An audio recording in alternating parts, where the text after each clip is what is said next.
গেলে বলছেন যদি বাড়িতে আইএসএফ যায় আইএসএফ কে ধরে মারো। আপনি এমএলএ, আপনি শিখুন আমাদের ভাঙড়ের বিধায়কের কাছ থেকে কিভাবে এসআইআর এর সময় নিজের মাটিতে বসে তিনি ফর্ম ফিল আপ করে দিচ্ছেন ভাঙড়ের সাধারণ মানুষের। আমি দেখছিলাম ওনার ফেসবুক পোস্ট, উনি নওশাদ সিদ্দিকীকে কপি করে দেখছিলাম আগের দিন আমডাঙ্গায় বসে বসে ফর্ম ফিল আপ করছেন। নওশাদ সিদ্দিকী শেখাবে, রফিকুর রহমানকেও শেখাবে, মমতা ব্যানার্জিকেও শেখাবে।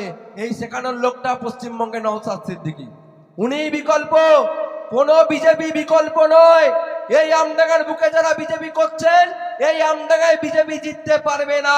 আর পরের পঞ্চায়েত নির্বাচনে তৃণমূল এসে আবার আপনার বাড়ি ভাঙবে, আবার আপনাকে চমকাবে, আবার আপনাকে ধমকাবে। তাই বিজেপি করে আমডাঙ্গায় কোনো লাভ হবে না। আমডাঙ্গার একমাত্র বিকল্প তৃণমূলকে তাড়ানোর জন্য, সেটা আইএসএফ, আইএসএফ এবং আইএসএফ। তাই আজকে আসুন আমরা 2026 সালে নির্বাচনের জন্য শপথ নিই যে আমরা এই 2026 সালে তৃণমূলকে আমরা আস্থা করে ফেলবো।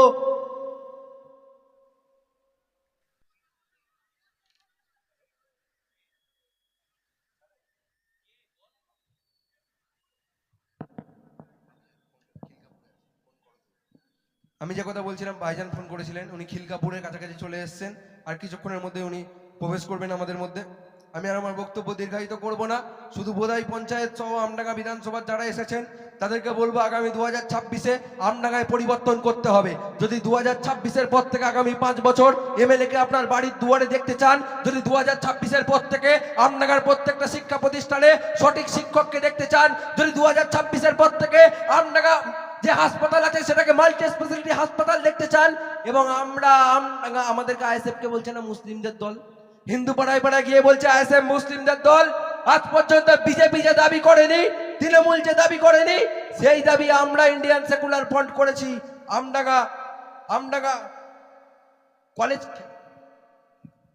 আমডাঙ্গা করুণাময়ী মঠকে আধুনিকীকরণ করে ওই মঠকে পর্যটন শিল্প হিসেবে গড়ে তুলতে হবে।